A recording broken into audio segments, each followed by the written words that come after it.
주님, 나를 사랑하신 주님께서 항상 나와 함께 하시니, 우리를 사랑하신 주님께서 참으로 우리와 항상 함께하여 주시니 우리가 참으로 기쁨을 얻게 되며 주님만으로 우리의 기쁨을 삼게 됩니다. 아버지, 열왕기상 계속 묵상해 오면서 저희가 과연 다윗의 길을 따르고 있는지, 르호보암이나 여로보암의 길을 따르고 있는지를 질문해 보기 원합니다.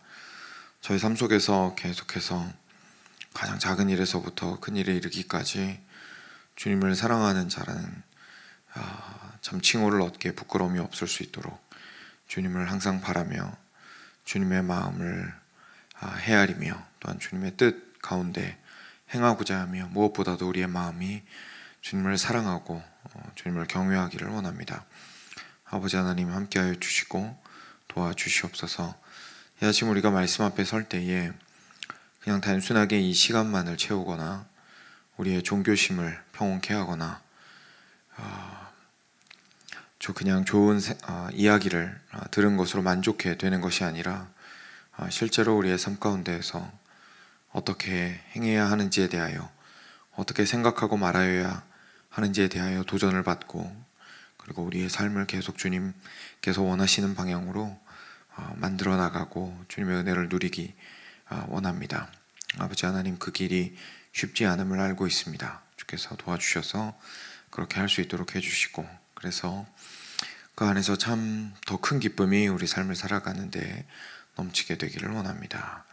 이 아침에도 우리와 함께하여 주시옵소서. 우리에게 살아계신 주님께서 성령을 통하여 말씀하여 주실 뿐만 아니라 지속적으로 역사하여 주셔서 우리의 삶에서 성령의 열매가 가득히 맺어질 수 있도록 주께 간절히 간구드립니다. 우리 주 예수 그리스도의 이름으로 기도드렸습니다. 아멘. 네, 계속해서 우리 열왕기상 말씀 보겠습니다. 15장이죠. 15장 9절부터 24절까지 말씀입니다. 오늘은 유다왕 아사의 이야기입니다. 같이 교독하겠습니다. 제가 먼저 한 절 읽고 여러분 읽어주시기 바랍니다. 이스라엘의 여로보암 왕 제20년에 아사가 유다 왕이 되어 예루살렘에서 41년 동안 다스리니라. 그의 어머니의 이름은 마아가라 아비살롬의 딸이더라. 아사가 그의 조상 다윗같이 여호와 보시기에 정직하게 행하여 남색하는 자를 그 땅에서 쫓아내고 그의 조상들이 지은 모든 우상을 없애고, 또 그의 어머니 마아가가 혐오스러운 아세라상을 만들었으므로 태호의 위를 폐하고 그 우상을 찍어 기드론 시냇가에서 불살랐으나 다만 산당은 없애지 아니하니라. 그러나 아사의 마음이 일평생 여호와 앞에 온전하였으며 그가 그의 아버지가 성별한 것과 자기가 성별한 것을 여호와의 성전에 받들어 드렸으니 곧 은과 금과 그릇들이더라. 아사와 이스라엘의 왕 바아사 사이에 일생 동안 전쟁이 있으니라. 이스라엘의 왕 바아사가 유다를 치러 올라와서 라마를 건축하여 사람을 유다 왕 아사와 왕래하지 못하게 하려 한지라. 아사가 여호와의 성전 곳간과 왕궁 곳간에 남은 은금을 모두 가져다가 그 신하의 손에 넘겨 다메섹에 거주하고 있는 아람의 왕 헤시온의 손자 다브림몬의 아들 벤하닷에게 보내며 이르되, 나와 당신 사이에 약조가 있고 내 아버지와 당신의 아버지 사이에도 있었느니라. 내가 당신에게 은금 예물을 보냈으니 와서 이스라엘의 왕 바아사와 세운 약조를 깨뜨려서 그가 나를 떠나게 하라 하매, 벤하닷이 아사왕의 말을 듣고 그의 군대 지휘관들을 보내 이스라엘 성읍들을 치되 이온과 단과 아벨 벤마아가와 긴네렛 온 땅과 납달리 온 땅을 쳤더니, 바아사가 듣고 라마를 건축하는 일을 중단하고 디르사에 거주하니라. 이에 아사왕이 온 유다에 명령을 내려 한 사람도 모면하지 못하게 하여 바아사가 라마를 건축하던 돌과 제목을 가져오게 하고 그것으로 베냐민의 게바와 미스바를 건축하였더라. 아사의 남은 사적과 모든 권세와 그가 행한 모든 일과 성읍을 건축한 일이 유다왕 역대지략에 기록되지 아니하였느냐. 그러나 그는 늙음하게 발에 병이 들었더라. 아사가 그의 조상들과 함께 잠에 그의 조상들과 함께 그의 조상 다윗의 성읍에 장사되고 그의 아들 여호사밧이 대신하여 왕이 되니라. 아멘. 네, 이제 이스라엘의 왕 여로보암이 여전히 다스리고 있을 때에 한 12년쯤 다스리고 있을 때에 아사가 어제 살펴보았던 아비암의 뒤를 이어서 유다의 왕이 되었습니다. 굉장히 오래 다스렸죠. 예루살렘에서 41년 다스렸습니다. 아주 오랫동안 다스렸습니다. 다윗도 40년 다스렸으니까 사실 진짜 오래 다스린 거였죠. 어머니의 이름은 마아가고 아비살롬의 딸이었는데요.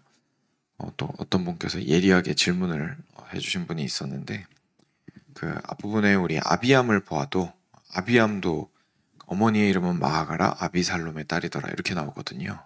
그래서 이제 아들이라고 했는데 갑자기 엄마가 똑같으니까 무슨 말이지 할 수 있는데 이제 그 당시에 표현을 할 때 그 어머니 이상의 조상들에 대해서 그냥 어머니라고 표현하는 그런 표현법도 있고요. 반대로 아버지 이상 분들한테 그냥 아버지라고 부르는 그런 표현법들이 있었습니다. 그래서 영어 성경 보시면 grandmother라고 돼 있습니다. 그래서 할머니라고 생각하시면 되겠습니다. 그러니까 아비암의 아들 아사가 맞고 그리고 여기 나오는 마아가랑 아비살롬의 그쵸 마아가죠. 어머니의 이름은 마아가라라고 했던 이 마아가는 아사의 할머니라고 생각을 하시면 되겠습니다. 그래서 이제 아사가 참 놀랍게도 다시 그 다윗의 길로 돌아가게 되는 모습을 오늘 보게 됩니다. 훌륭한 왕이었죠.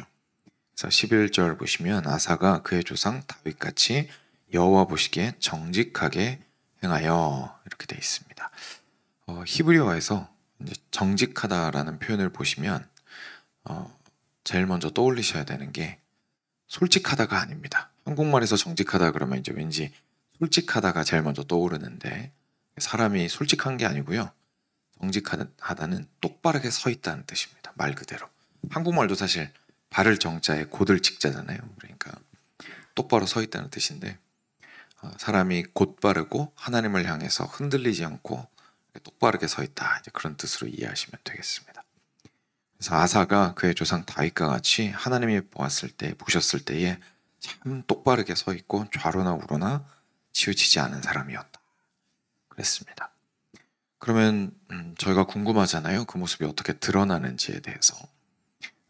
저희는 어제였나요? 어제 말씀이었던 것 같은데 결국은 마음에 있는 것들이 겉으로 이렇게 행동으로 드러나고 열매를 맺게 됩니다.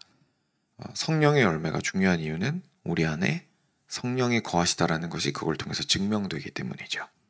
같은 방식으로 이때는 이제 성령에 대한 언급은 없지만 결국 그 안에 무엇이 있는지가 겉으로의 행동을 통해서 드러나게 되었던 거죠. 그러면 하나님께서 이 사람이 참 똑바르다라고 이야기하신 것은 이제 어떤 모습을 이야기를 하신 건지를 저희가 좀 살펴볼 수 있겠습니다.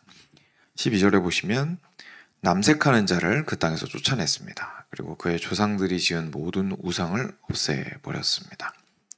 또 그의 어머니 마아가가 혐오스러운 아세라상을 만들었으므로 태우의 위까지 패했고 그 우상을 찍어서 기드론 시내가에서 불살라 버렸습니다. 이제 계속해서 저희 보겠지만 근데 산당까지는 없애지 않은 사람들이 참 많이 있었고 아사도 그 중에 한 명이었습니다. 그래서 산당까지는 없애지 못했지만 다른 중요한 우상들과 그 우상을 섬겼던 사람들을 굉장히 엄격하게 대하고 완전히 유다에서 씨를 말리려고 했다는 것을 볼 수가 있는 대목이죠. 그러면서 이제 이어지는 부분에 나오는 게 그러나 아사의 마음이 일평생 여호와 앞에 온전하였으며라고 이야기하고 있습니다. 사랑하는 여러분, 저희가 여기에서 하나님 앞에서 정직한 것이 어떤 모습인지에 대해서 그 모습을 좀 보게 됩니다. 일단 안에서부터 출발을 해보면 마지막에 방금 읽었던 것처럼 하나님 앞에서 올곧은 사람은 누구보다도 마음으로부터 온전하게 그리고 한결같이 하나님을 경외하고 바라게 됩니다. 이것이 얼마나 어려운지 저희가 살아가면 갈수록 알게 되는 것 같습니다. 여러 가지 것들이 저희들을 방해하죠. 그것이 유혹이 될 수도 있겠고요. 그 유혹이라는 거는 구슬르는 거죠, 그죠? 그러니까 저희가 좋아하는 걸 가지고 굳이 그쪽 길로 갈 필요 없어. 꼭 그것만 맞겠냐? 뭐 이런 식으로 하는 거죠. 유혹이 있을 수도 있을 거고요. 유혹만이 아니라 저희가 연약해질 때가 있습니다, 그죠? 그냥 이거를 정직해서 올바르게 지키려면 상당한 힘이 필요하거든요. 이걸 굳게 붙들고 있으려면. 근데 상황이 나를 이렇게 연약하게 만들던가 모든 것들이 너무 격려받을 곳이 없어가지고 외로워지거나 막 이러면서 여러 가지 환경이나 내적인 어떤 연약함에 의해서 정직하기가 굉장히 힘든 상황들이 있죠. 아휴, 내가 이거 붙들어서 뭐하나 뭐 이런 생각 드는 거죠. 이렇게까지 힘들고 지친데 이거 붙들고 있기 너무 빡세다. 이거 붙들다가 내가 죽겠다라는 생각이 들 때가 있습니다. 그럴 때도 저희가 정직하기가 상당히 어렵죠. 연약하기 때문에 그냥 놓아버리고 싶을 때가 참 많이 있습니다. 또는 실질적으로 공격이 막 엄청 들어올 때가 있을 수 있겠죠. 그러다 보니까 이걸 내가 버티고 있으려면 그 상처를 다 받아내야 되니까 그게 얼마나 어렵겠습니까? 그러니까 뭐 예수님을 믿는다는 것 자체 그 이유만으로 핍박당하시는 분들도 있고, 그래서 오름을 유지하는 것만으로 그 조직 안에서 또는 관계 안에서 사람들에게 문매를 받는 당하게 되는 경우도 있습니다. 그러니까 여러 가지 공격들로 인해서 이 정직함을 지키기가 쉽지가 않겠죠. 그 사실 성경에서는 한 줄 써 있어서 이게 뭐 되게 좋은 사람이었구나라고 생각할 수 있지만, 저희가 조금 진지하게 묵상을 해보고 저희 삶에서 내가 여호와 앞에서 마음이 온전하여 항상 한결같이 하나님만을 바랐던가 질문해 보면 여러 가지 요소가 그렇지 못하게 만든다는 것을 저희가 발견하게 됩니다. 그러니까 이 자체만으로 사실 굉장히 귀한 것이고 감사한 것이고 정말 우리가 써야만 하는 것인 거죠. 그냥 한 번의 수련의 경험이 저희의 인생을 만들어줄 수 없는 이유입니다. 절대로 한 번의 특별한 경험이 그게 큰 도움은 될 수는 있겠지만 그 한 번의 특별한 경험이 우리의 인생을 한결같이 우리의 마음이 하나님을 향할 수 있도록 도와주지는 못합니다. 너무 업앤다운도 많고 좌로나 우로나 치우치게 할 수 있는 영향력은 정말 뭐 너무너무 많기 때문에 그렇습니다. 저희가 이걸 알고 있는 게 필요한 것 같습니다. 이걸 알아야 저희가 깊이 낙심하지 않고 이게 인생이구나 라고 생각하면서 다시 하나님을 바라고자 할 수 있는 일단 동기와 힘을 그래도 마음으로부터 얻을 수 있고요. 그래, 이게 인생이지. 이렇게 좌로 한번 치우칠 수도 있지. 다시 돌아오면 된다. 다시 돌아오자. 내가 지금 연약해서 무너져 있구나. 다시 일어서자. 라고 할 수 있게 될 겁니다. 만약에 그렇게 생각하지 않고 그냥 하나님을 향해서 이런 건 실패다. 인생에서 절대로 하나님 안에서 이 마음이 움직일 수 없다라고 생각을 하게 되면 사실 거기에서 조금 벗어났을 때, 연약해졌을 때, 무너졌을 때에 우리는 굉장히 크게 낙심할 수밖에 없습니다. 이것도 인생, 나 또 하나님 앞에 잘못 살았구나 하면서 그냥 놔버리는 경우가 생기죠. 이렇게 살 거면 뭐 완벽하게 살지도 못하는 거 안 사는 게 낫다 이러면서 안 살아버리는 경우가 발생을 하죠. 그게 아니라 이것이 인생이다 라고 우리가 수용을 하고 다시 주님께 좌표를 맞추는 것이 굉장히 중요해집니다. 또 다른 측면에서는요, 혹시 그런 이제 스스로가 좀 그러실 수도 있고 아니면 그런 사람을 보신 적이 있을 수도 있는데 지나치게 확신에 찬 경우도 있습니다. 내 마음은 절대로 변하지 않는다. 내 마음은 절대로 변하지 않는다. 나는 항상 하나님만 향하고 있고 나는 한결같이 끝까지 주님만 사랑하고 있다. 라고 이제 굉장히 큰 자신감을 가지고 이제 살아가고 있을 수도 있습니다. 근데 그것도 저희가 조심해야겠죠.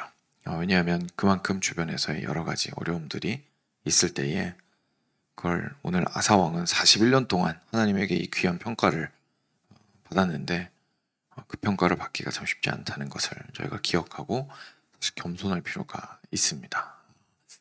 이게 나는 내 마음이 변하지 않았다고 생각을 했지만 지금부터 좀 구체적으로 볼 텐데 과연 나는 그 하나님 앞에서의 정직함, 마음이 완전히 한결같이 주님만을 향하고 있는 그 마음을 위해서 오늘도 올바르게 서기 위하여 애쓰는가라고 사실 스스로에게 질문해 볼 수 있는 용기와 겸손함이 우리 모두에게 필요합니다. 자, 그러면은 이제 아사 왕이 어떻게 싸웠는지를 볼 수가 있는데요. 제일 먼저 지금 아사 왕이 했던 거는 결국은 우상을 다 버리는 거였습니다. 우상을 다 버리는 거였습니다. 우리가 보통 정직하다라는 말에 대해서 생각하거나 우리가 보통 이렇게 표현하는 표현으로 그냥 바꿔보자면 참 주님 사랑하고 믿음이 좋다 뭐 이런 쉬운 표현으로 바꿔보자면 여러분 인상이 혹시 어떠신가요? 믿음이 좋다 이런 사람의 인상이 어떠세요? 어느 순간 믿음이 좋다라는 사람에게서 용사의 인상은 사라진 지 오래입니다. 싸우는 사람으로 보통 생각 잘 안 하죠. 근데 성경이 우리한테 보여주는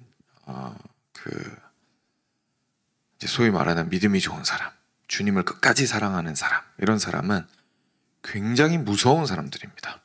무엇에 대해서요? 하나님으로부터 나를 멀어지게 만드는 것에 대해서 가차없이 버릴 수 있는 용기가 있는 굉장히 무서운 사람들입니다. 그것들과 싸우기를 불사하는 사람들인 거죠. 아사왕의 경우에는 얼마나 힘들었겠습니까? 왜냐하면 자기 아버지가 세워놓은 거잖아요. 그죠? 아버지가 세워놓은 겁니다. 그리고 그 할아버지가 심지어 또 세워놓은 겁니다. 물론 다윗과 솔로몬이 자기에게는 귀한 덕목이 될 수 있겠지만, 귀한 본이 될 수 있겠지만, 본인은 얼마나 보면서 컸겠습니까? 자기가 보면서 큰 사람은 결국은 할아버지랑 자기 아버지인데, 그래서 그렇게 좋은 모습을 못 보인 분들이었을 뿐만 아니라 아예 그냥 우상숭배를 수입을 해서 들어와서 이스라엘의 성전과 함께, 예루살렘의 성전과 함께 버젓이 같이 두고 우상숭배를 하게 만들었던 아버지와 할아버지 밑에서 컸는데 뭐가 그렇게 이 사람에게 따를 만한 것들이 있었을 것이며 그랬겠습니까? 그것을 거부하는 것 자체가 굉장히 어려웠을 텐데 그 싸움을 불사했던 것을 우리가 보게 됩니다. 우리는 보통 싸울 때 나를 괴롭히는 상황과 나를 괴롭히는 사람과 싸웁니다. 근데 우리가 진짜 싸워야 할 것은 하나님을 경외하지 못하게 만드는 모든 것입니다. 그래서 싸움의 대상을 잘 골라야죠. 성질이 나는 대상은 나를 괴롭히는 대상인 경우가 대부분이지만 사실 진짜 성질을 내야 되는 것은, 그리고 싸움을 불사해야 되는 것은 나를 주님께로부터 멀어지게 만들고 주님께 정직하게 만들지 못하고 좌로나 우로나 치우치게 만드는 모든 것들입니다. 그렇기 때문에 우리의 삶을 매일매일 매번 평가해보고 겸손하게 돌이켜보아야 하는 것이죠. 왜냐하면 나는 진짜 하나님 사랑하는 것 같아도 온갖 종류의 유혹과 적들이 시기에 따라서 계속 다르게 다가오거든요.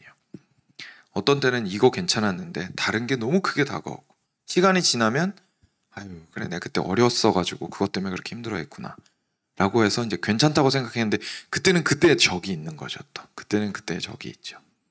그래서 우리가 매일의 삶을 주님 앞에서 한결같이 이어나가기 위하여 얼마나 큰 싸움들을 싸워야 하는지 모르겠습니다.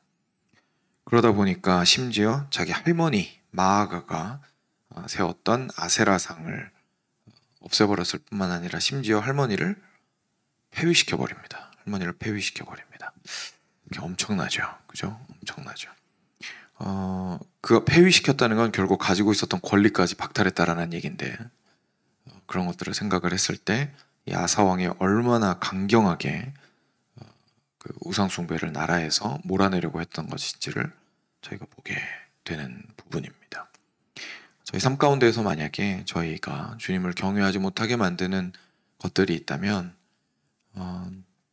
맹렬하게 싸워야 합니다. 맹렬하게 싸워야 합니다. 저의 삶을 돌아보더라도 결국은 맹렬하게 싸우지 못하고 성실하게 싸우지 못해서 넘어질 때가 많다는 생각이 참 많이 듭니다. 우리 보통 제가 다 아는데 잘 못해요 이런 표현 많이 하잖아요. 다 아는데 그게 순종하기가 어렵네요 이렇게 이야기할 때가 있습니다. 저희가 조금 관점을 달리해야 될 수도 있습니다. 그게 생각보다 그렇게 순종하는 게 쉬운 게 아니어서 그럴 수 있는 거죠. 왜냐하면 진짜 맹렬하게 달려들어야 겨우겨우 나를 뒤로 잡아 끌고 하나님을 경외하지 못하게 만드는 것들을 버릴 수 있고, 그리고 끝까지 주님을 추구하는 일을 할 수가 있기 때문에 그렇습니다. 가만히 있는다고 해서 마음이 갑자기 생기고 주님을 저절로 따라지는 일들은 사실상 발생하지 않죠. 신앙의 초기에 주님을 향해서 하나님께서 큰 은혜 부어주셔서 정말 감정적으로나 모든 면에서 우리가 불타오르고 있을 때에는 주님을 위해서 살아가는 것이 좀 쉽게 느껴질 수 있지만, 우리의 삶이 우리를 그냥 그렇게 내버려 두지 않는다는 것은 잘 알고 있습니다. 그래서 계속 저희가 그 뜨거웠던 때를 계속 추억하면서 한숨 쉬기보다는 오늘은 오늘의 싸움을 싸우는 것이 현명할 것 같습니다. 그래서 저희가 오늘 있는 위치를 명확하게 파악하고 아사왕과 같이 맹렬하게 저희를 주님을 경외하지 못하게 만드는 습관들과 어려움들과 나를 연약하게 만드는 것들과 약점들과 그리고 죄악들을 버리고자 싸워야 할 겁니다. 여기에서 이제 또 이 그 우상을 몰아내기만 한 것이 아니었습니다. 아사왕이 또 했던 것이 있었는데요. 뒷부분에 이야기가 등장을 하는데 제가 읽지는 않고 그냥 말로 정리를 해드리면, 위에서 이제 바하사 왕이 다스리고 있을 때에 북이스라엘의 바하사 왕이 생각하니까 이제 자꾸 백성들이 예루살렘 내려가고 싶어하는 게 이제 불안한 거죠. 그러니까 결국 어떻게까지 했냐면 라마라는 성을 건축하기 시작합니다. 근데 이게 이제 라마가 정말 말 그대로 선 넘은 게, 그 라마가 그 당시에 베냐민 지파에 속해 있었기 때문에 남유다에 속한 땅입니다. 그러니까 이미 국경을 넘은 거예요. 바하사 왕이 이미 국경을 넘어 들어와서 유다 땅에서 이제 그래도 상대적으로 상당히 북단에 있는 곳에다가 성을 건축해서 이제 방어진을 구축하기 시작을 한 거죠. 진짜 말 그대로 선 넘었죠. 그러니까 이 남유다 입장에서는 굉장히 불안할 수밖에 없습니다. 그리고 이 라마라는 곳이 이스라엘에서 7마일밖에 안 됩니다. 너무 가깝잖아요. 그러니까 7마일, 뭐 지금 차 타면 정말 뭐 엎어지면 코달거리니까 너무너무 가까운 곳이니까 말로 타고 가도 그렇게 멀지 않았을 겁니다. 그러니까 거기다가 막 성을 짓기 시작한 거죠. 그러니까 아사왕이 조급했던 것 같습니다. 그래서 은이고 금이고 막 귀한 것들 다 끄집어내가지고 벤하닷이라는 다메섹에 거하고 있었던 아람 왕에게 그걸 다 갖다 바치고 도움을 청합니다. 그랬더니 벤하닷이 이제 대가로 그걸 받고, 그걸 받은 대가로 이제 라마에 가서 이제 물리친 거죠, 북이스라엘을. 바하사 왕의 군대가 후퇴를 했습니다. 디르샤라는 곳으로 후퇴를 하고, 그래서 이제 아사 왕이 그때 뭘 했냐면 라마성을 이제 쌓았잖아요. 그 바하사 왕이 쌓다가 중간에 도망갔을 거 아닙니까? 이제 남은 석재와 목재들이 거기에 막 널브러져 있었겠죠. 그것들을 가지고 와서 라마에서 동쪽으로 조금 더 가서, 그리고 북쪽으로 조금 더 가서 다른 성을 만듭니다. 22절에 나오는데요. 그 후반절에 그것으로 베냐민의 게바와 미스바를 건축하였더라라고 합니다. 그래서 조금 더 국경 가까운 곳에다가 본인들의 이제 방어진을 구축하기 시작한 거죠. 사랑하는 여러분, 저희가 맹렬하게 싸우는 것도 필요하고요, 방어하는 것도 필요합니다. 항상 조심해야 하죠. 저희 자신이 그래서 앞서 말씀드린 것처럼 나는 괜찮아, 나는 하나님 사랑해, 나는 하나님 앞에서 많은 것들을 체험했어, 나는 충분히 진리를 알고 있어, 나는 이 싸움에 지지 않아 라고 자신 있게 말할 때에 우리가 쉽게 넘어지는 이유가 뭐냐면 방어를 안 해서 그렇습니다. 나는 괜찮아 라고 하면서 이제 권투 선수가 가드 내리듯이 가드를 쓱 하고 내리는 거죠. 여전히 나의 턱이나 이런 부분은 연약해서 어퍼컷 맞으면 분명히 날아가는데 나는 자신감이 있는 거죠, 나한테. 그래서 가드를 내릴 때가 있습니다. 그렇지 않습니다. 저희가 맹렬하게 싸울 뿐만 아니라 저희의 죄나 저희의 연약함이나 이런 것들과 맹렬하게 싸울 뿐만 아니라 저희들이 방어를 해야 합니다.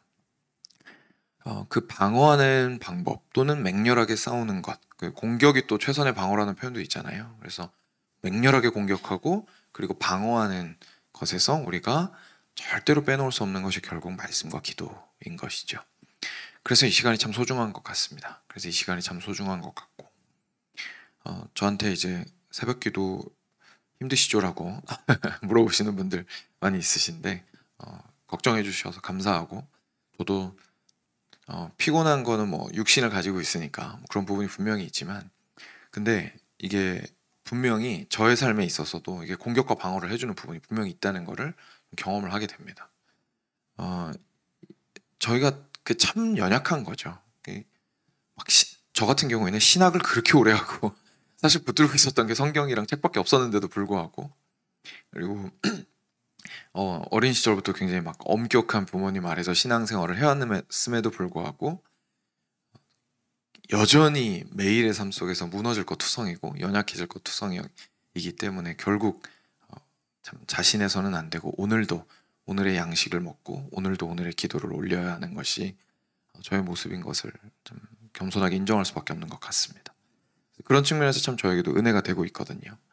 그래서 이것이 우리 모든 성도들에게 주어진 귀한 시간인 것 같습니다. 그래서 꼭 저희가 시작이 5시 반이죠. 5시 반, 6시가 아니더라도 우리 삶 가운데에서 이런 시간은 반드시 필요합니다. 매일 가운데 매일매일 주님의 말씀 앞에 나아가고 매일매일 주님 앞에 기도로 나아가고 하면서 우리의 영혼을 겸손하게 여호와 경외하는 그 정직한 길에 세우기를 위하여 맹렬하게 싸울 뿐만 아니라 또한 겸손하게 가드해야 되는 것을 저희가 좀 받아들이고 그 안에서 참 은혜들을 누림으로 지속적으로 포기하지 않고 끝까지 주님 얼굴 보는 그날까지 함께 갔으면 좋겠습니다.